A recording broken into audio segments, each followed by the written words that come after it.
It's my pleasure to open up our first committee meeting at the University of Florida, and we thank President Machen and all of his staff for setting this up for us. We look forward to a good and exciting meeting. I want to call to order the meeting of the Audit and Compliance Committee. Can you call the roll? We have 3 members who are on the phone. All right, Mr. Temple? Here. Mr. Edwards? Here. Mrs. Frost? Here.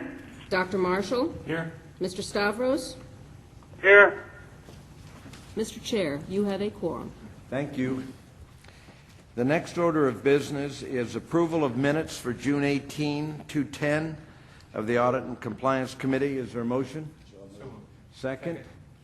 Any objections? Hearing none, let them pass. Number 3, discussion board compliance program model. I'll turn that over to Derry Harper. Good afternoon. Sure. And also all the members at the head table. It is my privilege to announce today the official establishment of the Board of Governors Compliance Committee, as reflected in the first slide that I have here, and also in your meeting materials, in a statement that the Chancellor made back in January. This action reflects the Board's philosophy that in exercising our overall fiduciary responsibility for the State University System of Florida, the Board must demonstrate accountability by empirical and objective means.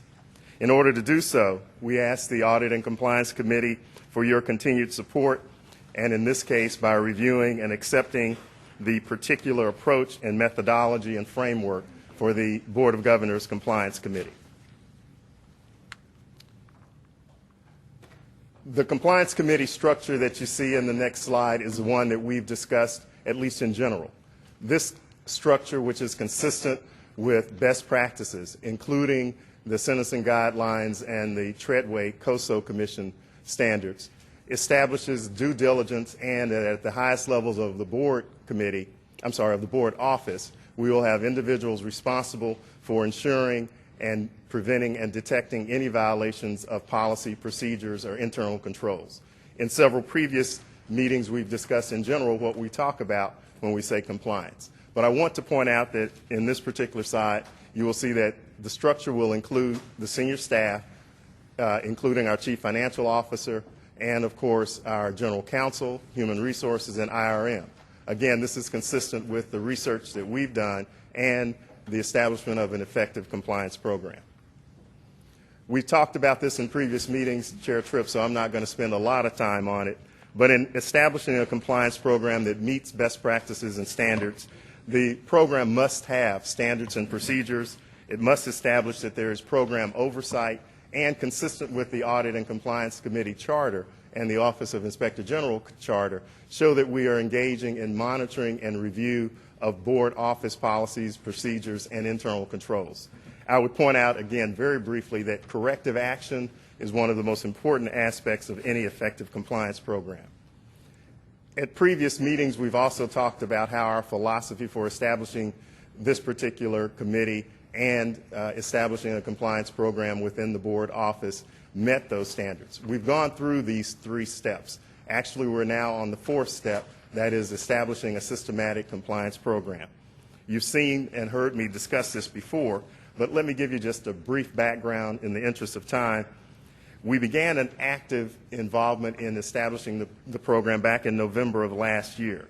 At that time, we established an internal working committee. We called it the Compliance Steering Committee.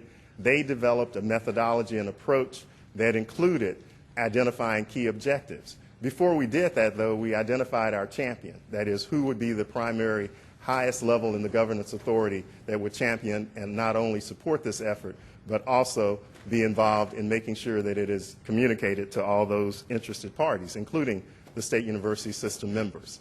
Of course, that champion was the Chancellor and the chair of this committee and the chair of our board, who actively approved us dedicating resources, staff resources, to doing so. In December, we continued that work by developing a database and a methodology and approach to review what we identified as the key risk area. The key risk area in this particular instance, after some study, was the Board of Governors regulations. I'm also able to announce that we have completed that part of the compliance matrix process. What we did was, recognizing at that first meeting that our highest risk area was to make sure that the board regulations reflected in the actions by this particular board, included effective policies and procedures to implement those actions. We discussed not only how to go about doing that, but how to identify those areas that might need immediate improvement. In other words, instead of coming up with a compliance committee, we decided to take action immediately. What we did, simply put, is to review all 90, at the time, approved board regulations. In fact, that particular review included subparts of several regulations, including the powers and duties regulation. So in essence, we have reviewed 119 provisions. Now, I did not do all of this work by myself.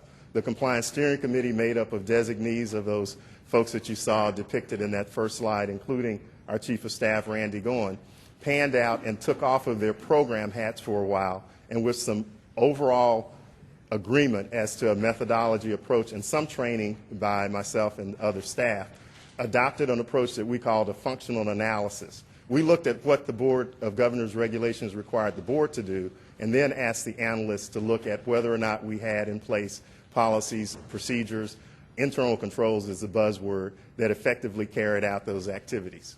The tool we used was the RCR database. And in the interest of time, Chair Tripp, I won't go into detail. I've spoken about this before. At that first organizational meeting in December, we recognized that the normal Excel spreadsheet approach wasn't going to work, that we would have sometimes 10, 15 staff working on various regulations at the same time. So with the hard work of Lori Clark, who's my compliance analyst, and the input from our IRM folks, we developed an access database. And in your board materials, if I can jump ahead, and my recollection, sir, is that is on page 7 of the supplemental materials, is an example of the kind of report that was generated by that analysis. I'll give you just a moment to see if you can find that. It's on page 7 of the board materials, supplemental materials. And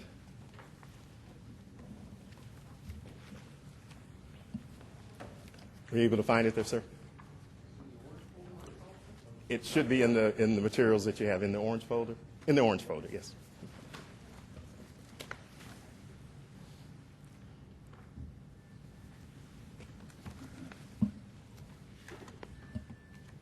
The reason that I did not prepare a slide for that is that it is, as you can tell once you turn to it, a very dense document. It has several parts, including a section that we would call the regulation and compliance, the regulation that is being reviewed, and several others. Hold on just one second. Were you able to find that, Chair Tripp? Okay, great. Then I'll just run through this very fast. What we asked each of our compliance analysts, that's what we call them, to do, is to look at the regulation, look at any statute, look at the policies and procedures, do a background and history, and utilizing the database process that we developed, be able to generate reports that would also enable us to search for that. What was the outcome? We had to come up with some way of, I called it an early alert system, but we used maturity rating scale, which is more in tune with an auditing or compliance approach. Red, of course, as you can see, meant that some immediate action was necessary and on down. In addition to that, what happened is exactly what we needed to have happen. In those instances where staff acting in their compliance analyst capacity saw that matters needed to be taken care of, they took the initiative to go ahead and start looking at those and implementing enhancements or corrections as necessary with our policies and procedures. For example, the academic and student affairs units implemented a new procedure to send to each university a checklist for regulations with numerous action items to acknowledge these items and verify compliance. The General Counsel and our budget and finance units honed and enhanced and simplified several internal procedures. And in addition to that, our office, the Office of Inspector General, created a data request so that we could receive in electronic form internal audit reports generated by the universities. Now that last block over there in the off color is a part of the analysis that we are going to conduct in the office. We've reviewed most of these. Let me give you just a few numbers. Of those 119 records, we have reviewed and completed the review of 95% of those. The vast majority of those are in the yellow, green, or blue category and show that, let me go back one stage, and show that there are in place, according to our analysts, those kinds of policies and procedures we need to implement that. If I can digress just for 30 seconds, the fact that we had gone through this process was of tremendous value when we were going through the operational audit, because of course the board speaks through its regulations, and that was definitely one of the things or areas that the Auditor General in governance looked at. What's going to be the next step? Somewhere in the next year or so, I put this slide in there to demonstrate that after we have established the committee and it's up and running, we will go back and look at those controls that are in place, utilizing a kind of maturity rating and analysis as described there to see if they are adequate, if any ones need improvement. This is a standard approach from an auditing or compliance standpoint, but it will be the next stage and part of the responsibilities of the Audit and Compliance, of the Board of Governors Compliance Committee. Any questions, sir? Questions? Maybe a comment. Hopefully this board will have very little action over the next 5 years. But history doesn't always prove that to be so. So what we're trying to do here is we're trying to make sure we have in place those tools so that when issues come up, we know exactly what it is we're supposed to be doing. The universities and their boards of trustees know exactly what their roles are, and that there won't be any question about, how we're going to deal with anything that might come before the board. Keeping in mind that the way we operate the university system, it is incumbent upon the universities to deal with these matters themselves. And so our regulations are basically going to be in place to say, when we look at what's going on, the first thing we want to know is the university dealing with it itself? And if that's the case, then we will work with them and assist them, and we will make sure ourselves that we're happy to the fact that they are doing that. We do not want to put ourselves in the place of the boards of trustees and their audits and the university's audits to try and take over and do what they should be doing. I mean, for one reason, we have one inspector general and we have one general counsel and maybe one or two people in compliance. We are not staffed to ever try to do this in the long run. So our goal is to work in concert with all of the universities and their staff to make sure that when something comes up, that we recognize that it's an issue, that we then deal with the universities and recognize that they're taking care of it, which we expect they will be doing, and that we're in compliance. Yes, sir. And there's nothing more that Derry has to do. I think, Mr. Chairman, that the issue for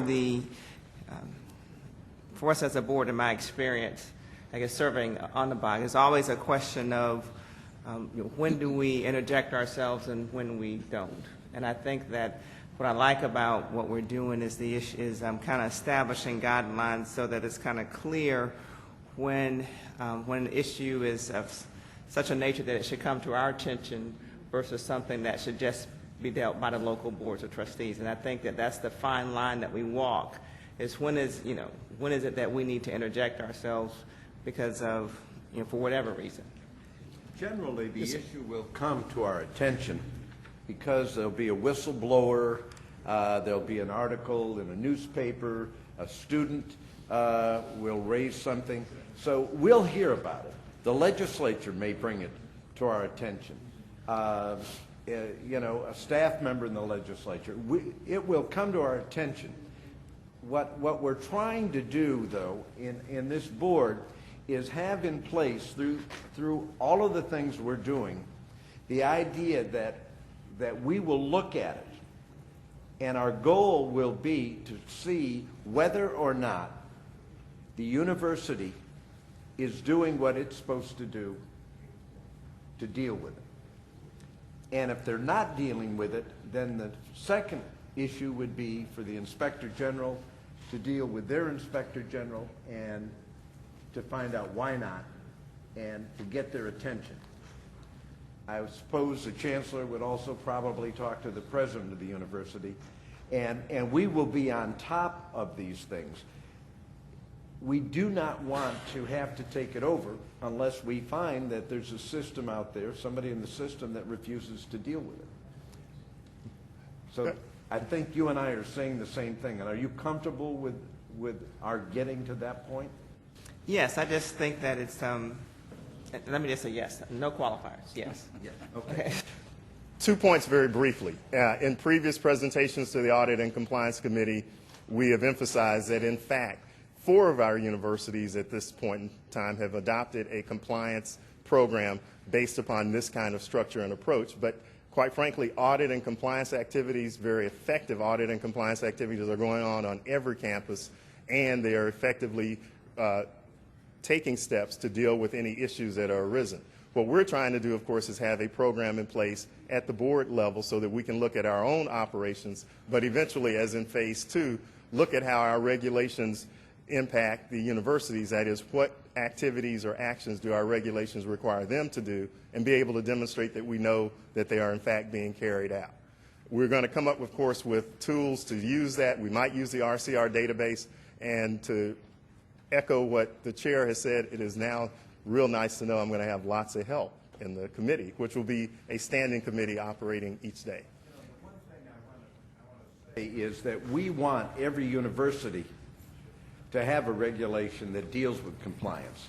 And once we're through with ours, I hope that Derry will sit down with each Inspector General of each university and each one of them, and if they don't have one, we will be encouraging them to look at what's in place from the board and to move forward on that, because they should have one as part of their audit and procedure. So it's not something that they should be thinking about, way down the road. They need to be doing it now. And I think we need to put pressure if we have to, if they're not taking that action. Because the problem will be if something happens and they don't have any procedures in place, et cetera, then it'll be difficult for us to look at it and say, you're doing what you're supposed to be doing. Sir. That'll create a problem. We'll say, what are you doing?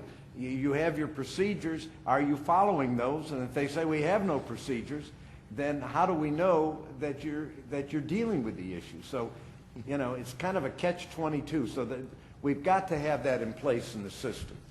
They do, sir, and what we're going to be about doing is making that a program, systematic way of finding out what's going on and being able to report to this board in those situations where it's necessary to delve into how that's being done.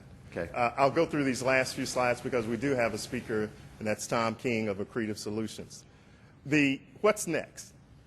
Obviously, establishing a compliance program for the state university system, an enterprise-wide compliance program. What structure should that take? What should be the function of that kind of compliance committee, whatever structure we decide to use? What should be its responsibilities and duties, as the chair has just described? We will be engaging in active discussions with each member of the SUS, not just the chief internal auditors, but general counsels, et cetera, as our compliance committee gets going. I added this because in many of the reviews that I've looked at, more than 20 to 25 university systems, either internal audit processes or structures, and also their compliance programs. For example, the University of Georgia in August adopted a compliance charter for that particular system. Does the board want to consider a state university code of ethics? It's a question that I think we should discuss. Codes of ethics, honor codes, et cetera, are part of compliance programs. That's something to be done. What I'm going to do now, though, is turn over the podium, unless there are any questions to me, because establishing an enterprise risk management system is the next level in the compliance structure. It is more complicated, it takes more time, but its benefits, as I'm going to ask Tom King to describe to you, can be substantial, and that is an issue that this board should discuss along with the members of the state university system. Now, if there aren't any questions for me, I'll be glad to entertain any. The committee will meet at our first opportunity, probably in December, to follow that timeline that I very quickly went through during the slide presentation. Chair Tripp, Governor Marshall, how about any of our members on the phone? Any questions for me about this? All right, then I'm going to turn this over to Tom King. In your meeting binder is a quick bio. Tom is the managing partner and leader for Accretive Solutions. Some of you may recall that he was also the head of the team that reviewed the supported the task force on FAMU financial and control issues. And he and I had the opportunity to work together then, and I think you will enjoy him telling you how compliance programs are effective and answering any questions that you have. All right? If we can load that next slide, if I didn't turn it off. There we go. Tom? This one's for, yeah, that's it.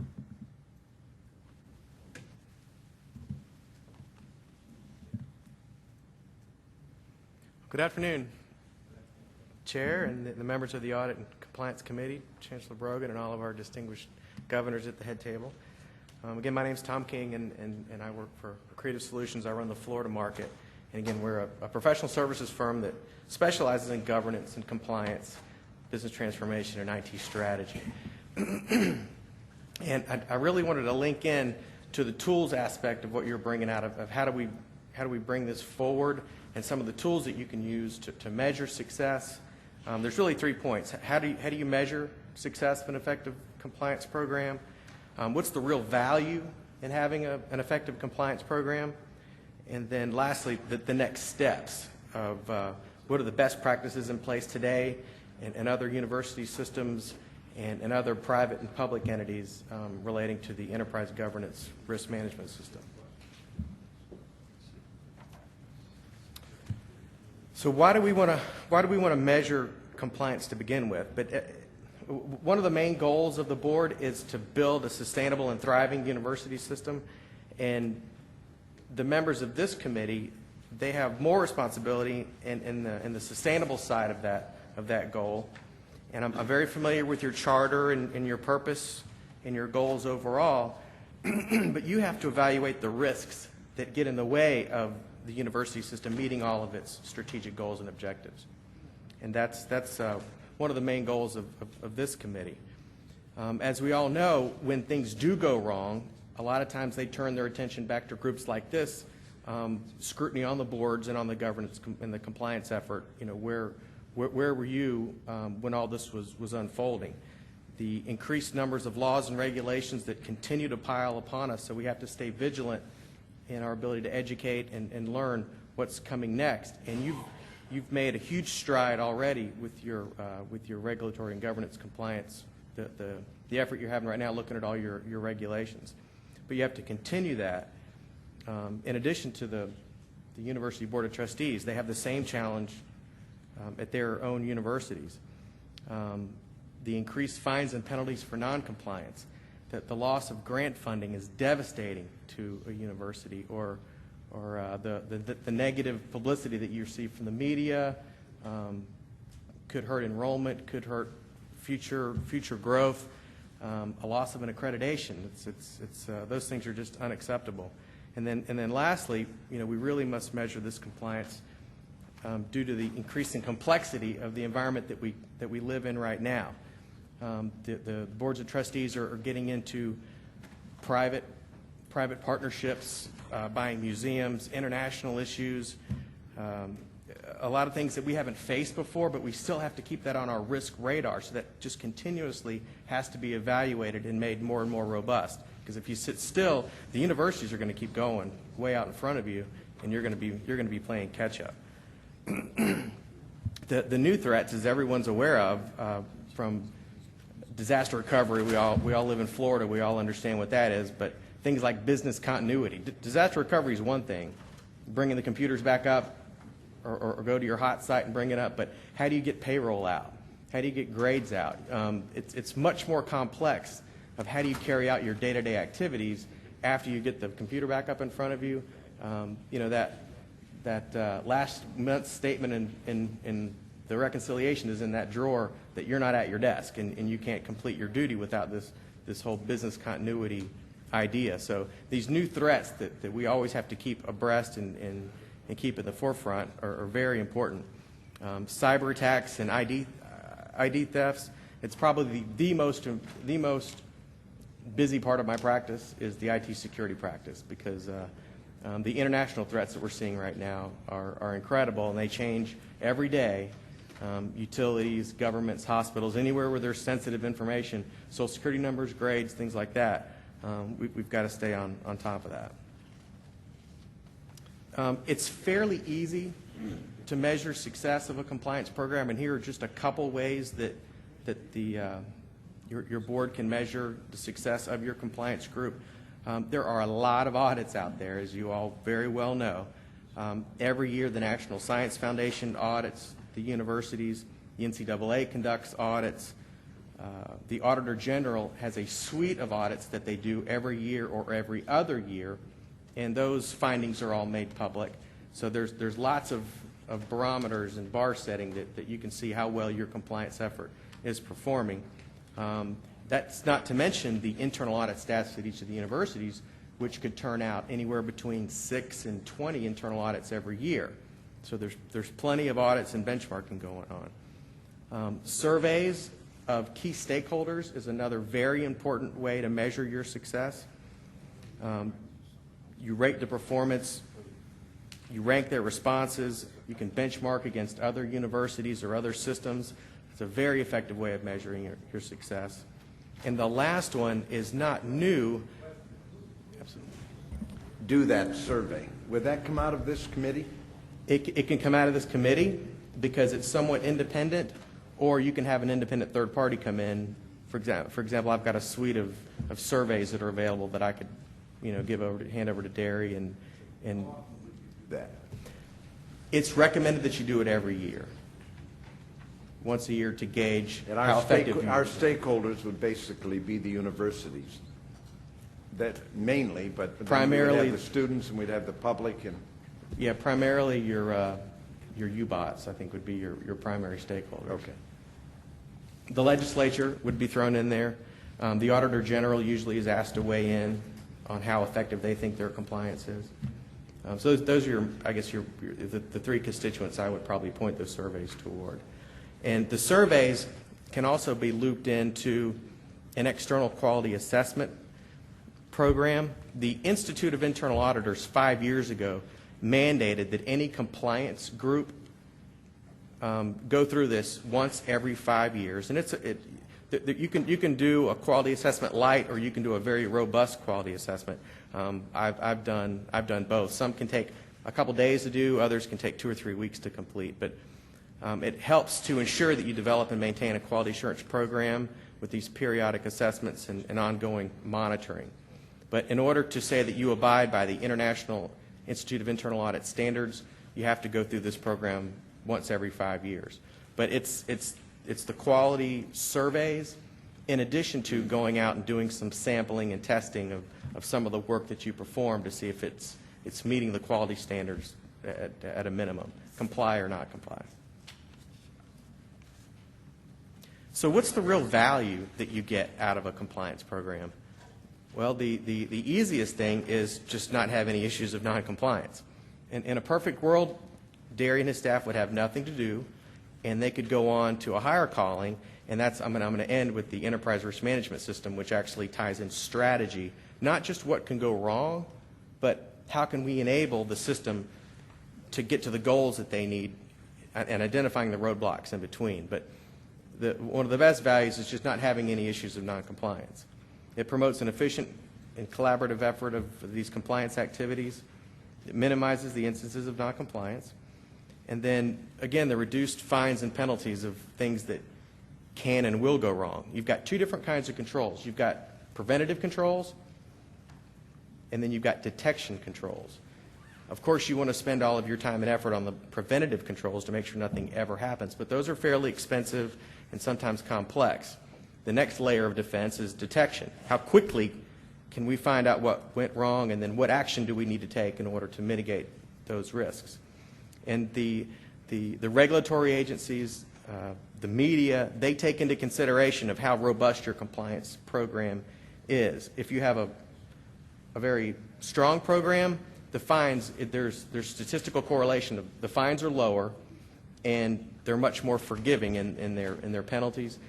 If you have a weak program, then there's a lot less mercy, and the fines are a lot higher if you don't have that robust compliance effort. The early identification of systematic compliance issues, Derry made mention that he already has established a program of monitoring findings in reports already. It can get a lot more detailed because he hasn't been able to formally get in the internal audit reports into that evaluation. That's another step down the road. And most of your university, well, all of your university systems are now on a common reporting platform. So there are key metrics that are available that get reported into the Board of Governors that can be turned into a continuous monitoring to look at financial trends, not just audit findings, but actually financial trends, collections and grant money, and things that you can see going north or south against the trend that be early indicators of what could go wrong in the future. But you've got that first layer already established, and then we're taking a look at, or Derry's taking a look at the next level to get it, to dial in that precision a little bit more. And then lastly, the latest innovation is the enterprise view of compliance, and that's the enterprise risk management system.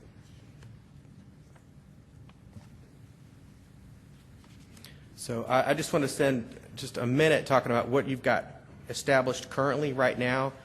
You've got a dashboard that I think Derry and his compliance one staff person take a look at on a regular basis that identifies high-risk areas and current trends and where they're going, benchmarking, and then he's able to make recommendations for mitigative action. The state university system, they share a lot of the common risks across all the universities.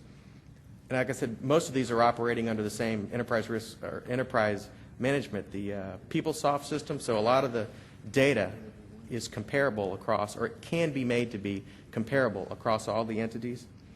And you've got a routine that you're looking at things on a regular basis, but that can be dialed into a higher precision level. This is just an example. Well, I guess we can't blow it up, but these are the way that the Auditor General classifies their findings. But this just shows 11 universities. All the universities are averaging 4 to 5 findings every year by the Auditor General. You know, we'll just give example of university number 1 is significantly higher.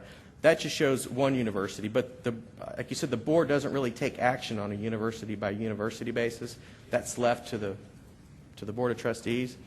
But this graphic shows the exact same data, but just laid out in a grid. So university number 1 still owns 25% of the year's worth of Auditor General findings. But if you take a look at the student financial aid cluster, 60% of the findings across all the universities are there. Now, is that something that the board may want to look into, maybe do some research into why all the findings seem to be clustered in that Auditor General type finding across all the universities, and maybe talk about training, maybe talk about additional software or something that could enhance the controls on that layer, not at the university level, but across the whole system level. So this data is very valuable, and this is fairly easy to attain, and like I said, Derry's group has this information at their disposal now. He's just looking at ways to make it more robust. But the next level, and like I said, the latest innovation is the concept of enterprise risk management. And I do a lot of public and private type work, and in the Sarbanes world, it's called entity-level controls. What is the umbrella of controls that touches more than one university, more than one business process? And these are the entity-level type controls. And this is the tone that this group sets. It's a top-down risk approach, but I don't mean that in the case of you're promulgating to the universities, but it's a tone set at this level that compliance is not a suggestion, it's a requirement. And at this level, we don't accept any non-compliance.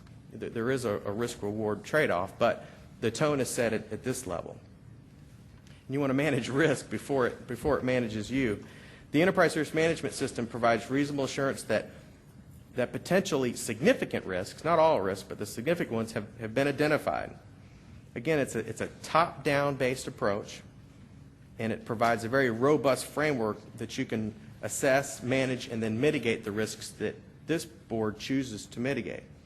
There are common threads of risk that run throughout the entire university system, and we're not focusing just on the financial risks, but we're focusing on all the risks, compliance risks, environmental risks, all of them in aggregate are looked at through the enterprise risk management system.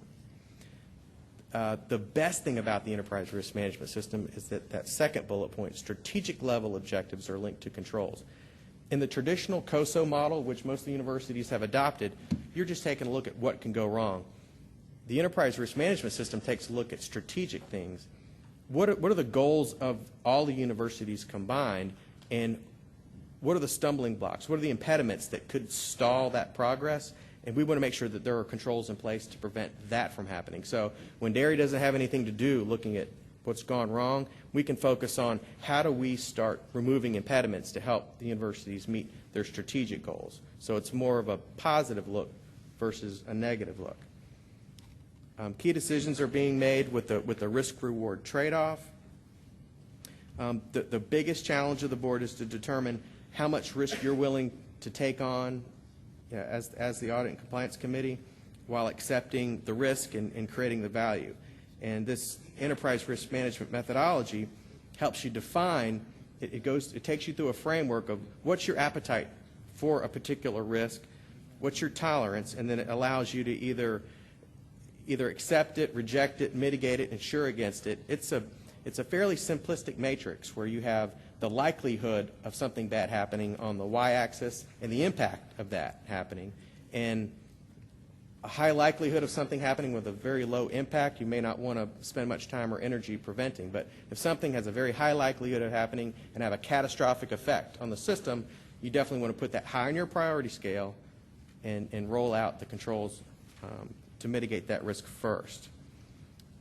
But you want to make sure that this gives you the opportunity to manage your risks across an entire system, and that individual universities are managing them in a similar manner. If they have similar risks, why not manage them in a similar manner to aggregate all those strengths? But this is a very exciting topic. We're involved in rolling it out at a couple different universities, several hospitals, and I've got a 4-hour presentation that does nothing but go into the details of these. But we won't do that today. But if you need any more information on some of the basic steps that you'd go through, because the Audit and Compliance Committee is a perfect forum for that umbrella entity level, because you're not pushing controls down to the process level, to the university level, but setting that tone at the top. Thank you. You know, we're a young committee, basically. When I was appointed to the board and I was asked to be chair of this committee, we basically weren't functioning. And so we've come a long way. And what you're presenting to us here is really eye-opening in the fact that there's much work to be done.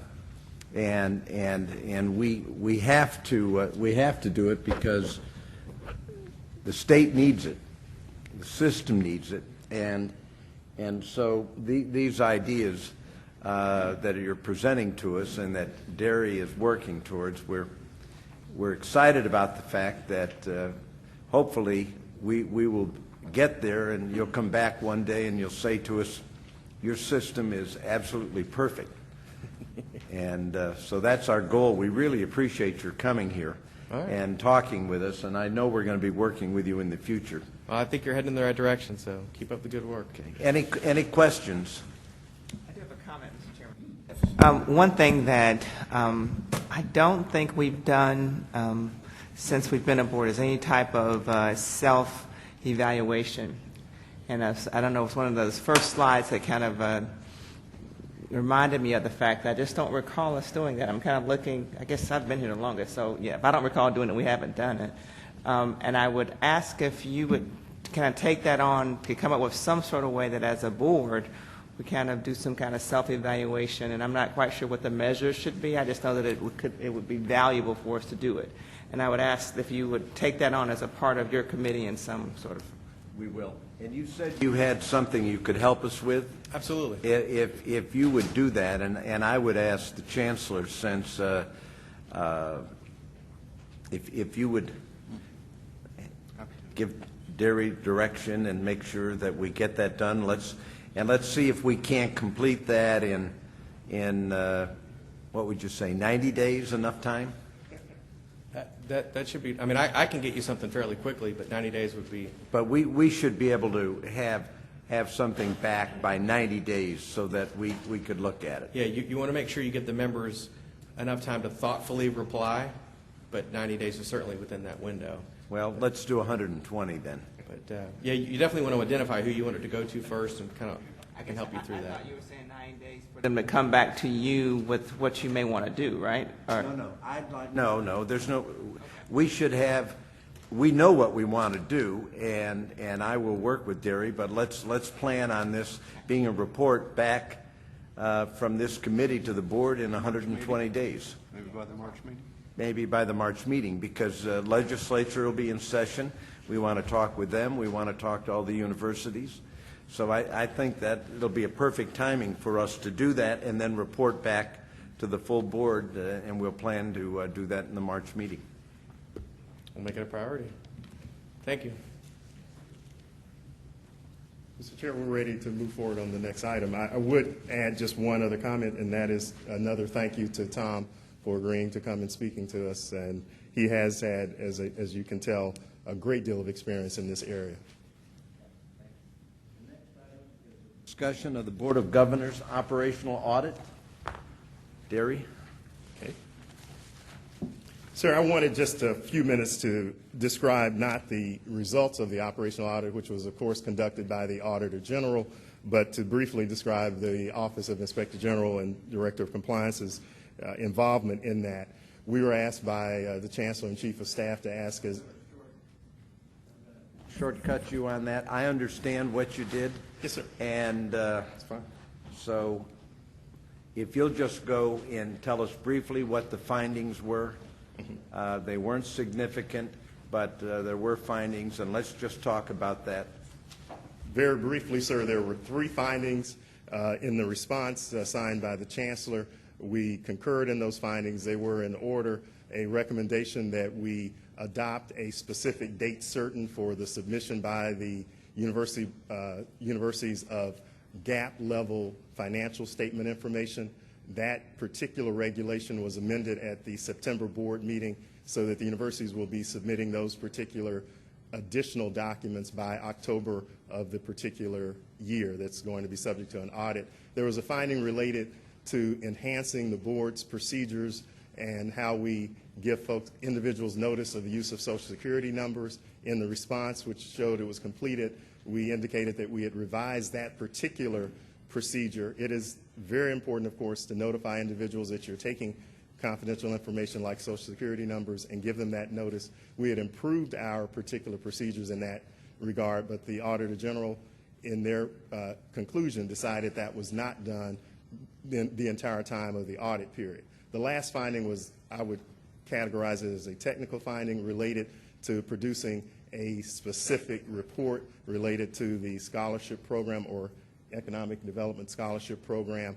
A report had been issued in 2008, one had not been issued in 2009. That included part of the year. Quite frankly, there was no funds in that particular fund, so that's why a report wasn't issued, but we will do so, and that was our response. In other words, in the 3 responses to those findings, we recommended or concurred in those findings based upon the Chancellor and staff's review, and those actions have been completed. My role will be 6 months from now to go back and validate and verify that and report back to the board that they have in fact been resolved. That speaks well for Chancellor Rosenberg and our dear friend from the University of North Florida. And Frank, I don't think you were here at that time, so. No, I'm sure it'll be a lot longer next time. Okay, thank you. Yes, sir. Any questions from any of the committee members? All right. Next item, we're going to have a discussion on the Audit and Compliance Committee Handbook. And the only discussion there, sir, from me is that I thank each member of the committee for giving us feedback. The final document is in front of you. Of course, the next step will be to have that available online. We'll review it annually. As I've said now several times, the purpose of that is twofold. One, to act as a reference tool for all members of the board, and in fact, an orientation for new members of the Audit and Compliance Committee.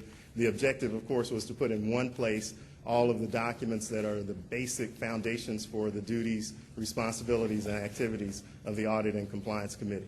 So we thank you for your feedback and hope that it meets those two primary objectives. Do we need to have a motion to approve this? No, sir, we do not. Okay. Now we're going to go back to an item that we need a little bit of discussion on, and it's listed under item 4, preliminary inquiry and investigation process and the committee role. Let me just lay this out a little bit, what our discussion should be. On a regular basis, matters will come to the attention of the Inspector General or the Chancellor or the Board that there is some issue at a university. Could be an issue with a student at a university. It can be any number of issues. It can be brought to our attention by a whistleblower. It can be brought to our attention by a student at a particular university, a parent. In any number of ways, an issue comes to our attention, and it comes specifically to Derry and the Chancellor, because we have a reporting system in that administratively Derry reports to the Chancellor, and so they have an ongoing relationship all the time.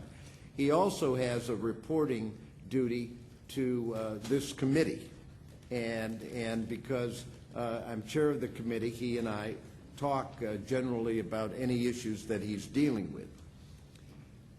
We also have set forth in this committee the idea that we want to have all of the investigations, anything that needs to take place at the university level. We do not want to interject our activities over the university except if we determine that they're not dealing with it. And so many times something will be reported to us, and it will necessitate Derry looking at it, Board of Governors looking at it, and trying to understand exactly what it is they're reporting to us. And then, number 2, to determine, is the university dealing with that matter and handling it as we would like them to do.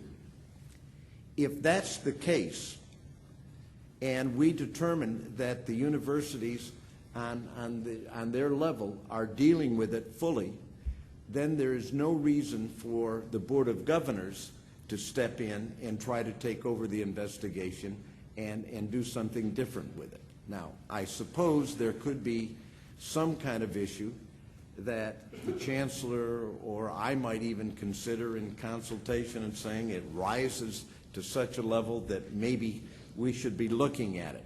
But generally, it's our rule that we don't want to do that. So then the next question comes, and that is after the Inspector General and the Chancellor review the allegations, do whatever inspection, investigative reporting, looking at it they need to do, how can we bring it to an end in terms of the action of the Board of Governors.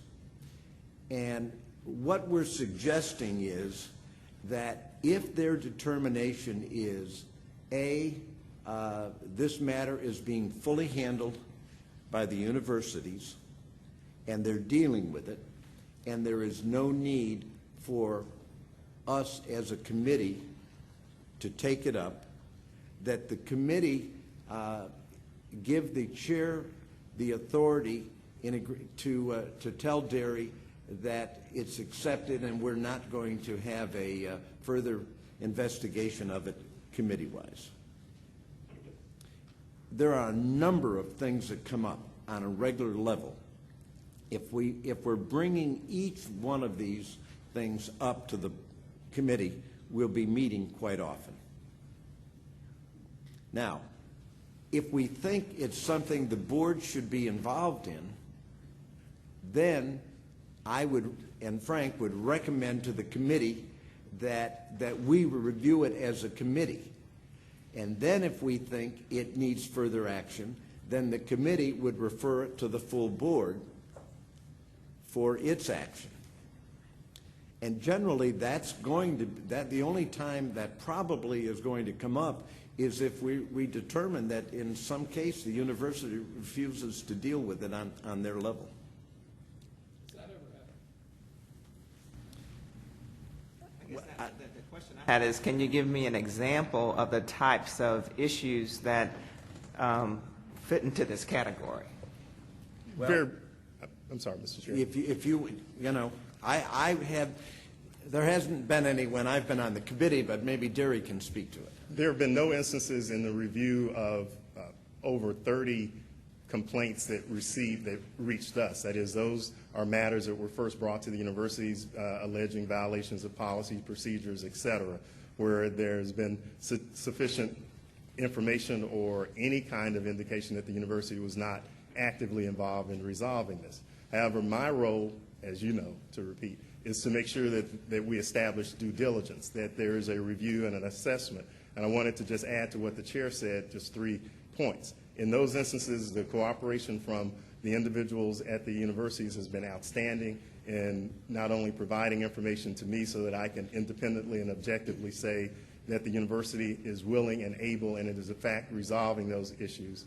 And secondly, in those instances where there were complicated matters, if the university hadn't resolved them, keeping the chair and the chancellor informed of what was going on. That is, actively or in some sense just monitoring the particular allegation or how the university was resolving it. The 2 other points, very briefly, our charter and the statutory articulation says that unless the university is unable or unwilling, then the board, of course, allows them to do so. However, if they do not, then the board may direct the Inspector General to take whatever action is appropriate. So the short answer to your question is that in the 3 years that, well, since the Chair Tripp has been involved, we've looked at over 30 matters. The vast majority of those were simply referred back to the university, and about 10 to 12% of those I've actively involved by interviewing and talking to individuals at the universities or looking at documents, and in this instance, writing a report. The types of matters that we're talking about? I mean, just a generic example. I mean, someone alleges that the university has failed, for example, to follow its policy regarding the activation or the handling of a financial matter. We sometimes get complaints that the university has not properly paid someone. Sometimes we get complaints that are strictly HR in nature, that there's been a violation of the university's human resources policies. It varies. Sorry, man. I went on a little bit too long.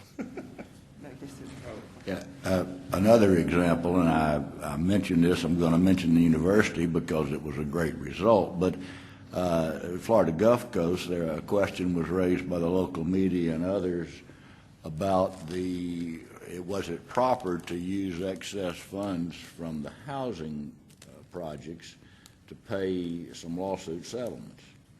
And FGCU cooperated fully with the staff on this, but they couldn't do it themselves because they would in effect be reviewing themselves. So Derry's office took this over, they looked at it, and they came back with a report that everything was exactly as it should have been. Everybody had been notified properly. I mean, it was excellent. And by doing that, it nipped it in the bud. It stopped it right there before the media ever started off on, why did you do this? And that, I think, is a perfect example of why you need the right to do this. But I certainly concur with Governor Tripp. It's a very unusual situation for us to get involved. The thing that I believe this board, not the committee, but the board has tried to do, when we gave the authority to the trustees to operate, we really do want them to operate. And so we want them to have an audit and compliance committee, and we want to know that they're doing all the things they should do to make sure that their institution is operating at the highest level. Now, because we're a board of governors, sometimes when people are complaining about something to the university, they're looking for somebody at a higher level that they can raise the complaint to, believing that they're not getting the answer they want at the Board of Trustee level. Therefore, let's take it to the Board of Governor level and refile that same complaint.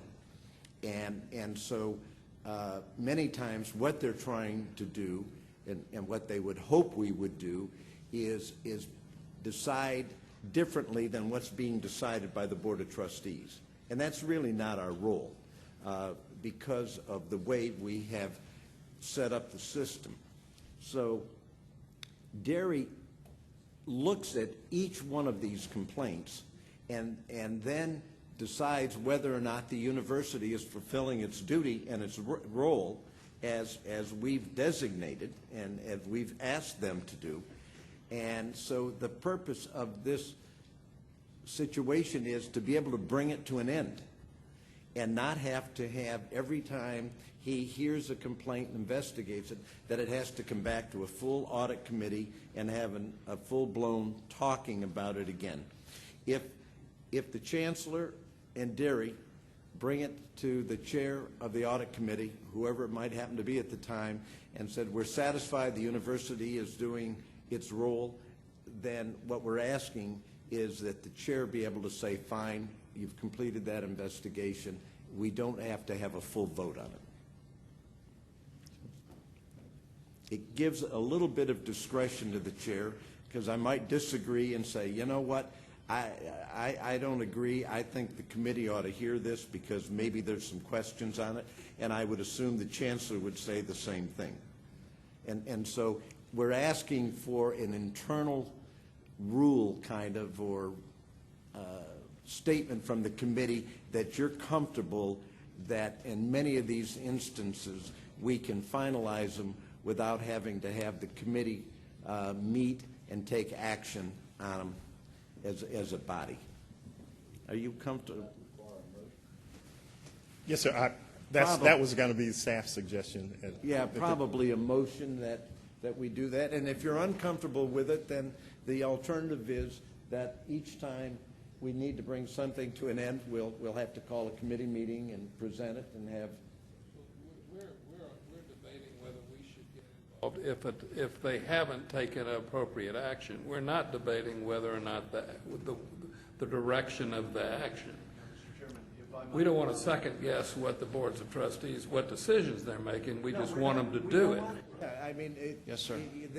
Everybody has a right to go to court if they don't like what the Board of Trustees are doing. And in fact, there's a case where somebody might be doing that. That's not our role. Our role is to make sure they're doing something. Yeah, Derry, Mr. Chairman, I'm sorry. That they've looked at it and they've made a decision. It's not our role to decide whether we like their decision. And there's really two catch points. Derry mentioned them. One is unwilling, or the other one is unable. So what we look at as trigger points is the university, in our estimation, following its own practices, policies, and procedures in how they are reviewing that particular issue. If we find in doing that they are unwilling to essentially carry out their own practices, policies, and procedures in reviewing that, we have the ability to intervene to make sure that it's looked at. That not being the case, if they are unable to, and I think Governor Edwards brought up a good example where a university asked for assistance from us because they didn't feel that they were in a position to be able to review themselves in that particular case. But beyond that, as long as they are willing to, as long as they are able to, and as long as they do follow their own policies, practices, and procedures, this group, in essence, is not an appellate body. To Governor Tripp's point, it should not be the Board of Governors' role to reinvestigate, re-review, and render yet another decision to affirm or not affirm the position of the university. Decision will be coming to the Board of Governors to put pressure, So which we don't want. Governor Tripp is asking for is the ability to be able to make that call of unable or unwilling at the staff level. And if either of those is not the case, move it forward to the chair and then on to the appropriate committee and full board if necessary. But if, in fact, it is the feeling that they are both willing and able to, and they're following their own policies, practices, and procedures, there is no necessity to take it beyond that. And so what he would do is recommend to me, and Frank would recommend that we're satisfied the university's dealing with it. I guess that when the issue that we're debating is whether or not we want to empower the board chair to basically make some kind of determination. Chair of this committee. Right. Yeah, I'm sorry. Yeah, the committee chair, I apologize. Along with the Auditor General or whatever. Right. And the Chancellor. Right, to somewhat filter what rises to the level of some decision or some consideration by the full committee. Yeah.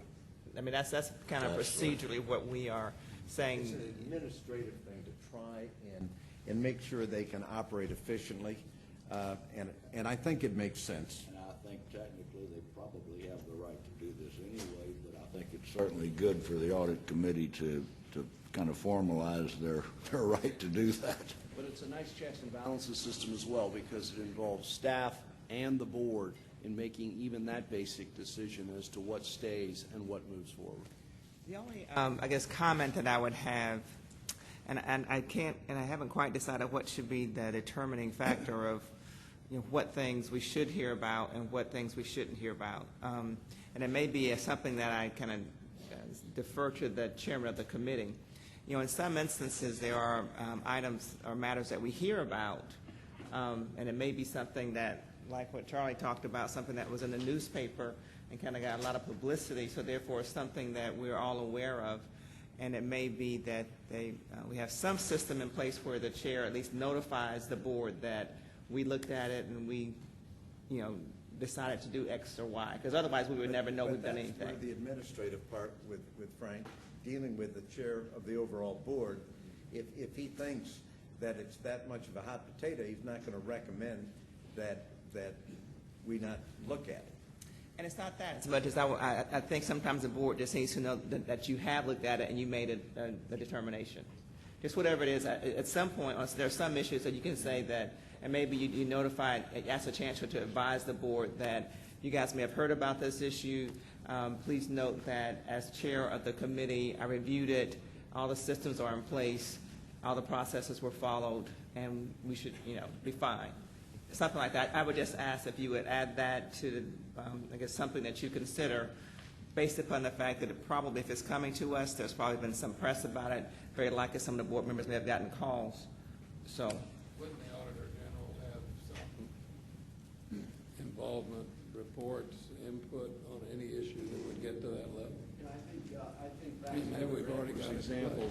His example was a good one of where we could circle back with the board members because it had bubbled to a visible level and simply let the members of the board know that we had reviewed it and we were satisfied that the university was both willing and able and yet deferred to us for involvement, and everyone is satisfied with the issue and its outcome. Not to totally review, not to reinvestigate, just to notify. That's easy. Sorry. I know that at our board, we just have a sheet in the board book that the auditor then will present saying satisfactorily resolved. You may have a whistleblower thing, it may be an HR thing. Right. it may be a construction issue that popped up in one of those kinds of audits. And I think as long as the staffer and the chair is satisfied, that's usually all that our board just moves on. One of the things we could do is, we meet 4 times a year. What we can do is, and I think, let's do that. If we approve this, that we'll have the Inspector General report that he reviewed X number of items, and that you found none of them rose to that level. You conferred with the Chancellor and the Chair, and we agreed, and they'll be listed there. And if somebody has a question about it, then they can ask. Or if there's something particularly problematic or something that maybe has gotten some press attention or public attention or something that's quirky, you can bring it up. But by and large, you can move over them pretty quickly. Is there a second to the motion? Second, all right. And the wording of the motion, do we have that down so that we're comfortable with what it's going to be? Vicki?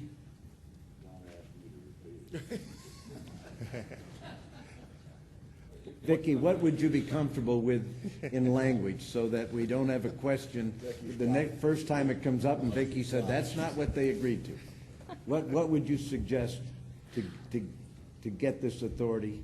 I think it needs to be a motion that delegates authority to the chair to make a determination whether or not a particular matter rises to the level that requires committee attention. I think the discussion was the chair, the chancellor, and the Inspector General and the General Inspector Counsel. The chair through interface with the chancellor and the And inspector Inspector general. General. Is that acceptable? Yeah, that's what I thought it said. Okay, does the second agree to that? Okay. That's what I thought I heard. Any questions? All in favor, say aye. Any opposed? Okay. Thank you. Deary, Yes, sir. you can draft that and check with Charlie and make sure that the language comes out the way he'd like it. Yes. Anything I will. further? Nothing further on the agenda except to say, again, we appreciate the support of the Audit and Compliance Committee and all members of the board in establishing a compliance committee that will provide us with a structure for dealing with these issues and others that may come up from time to time. Okay, Thank you. thank you. Motion to adjourn? Stand adjourned.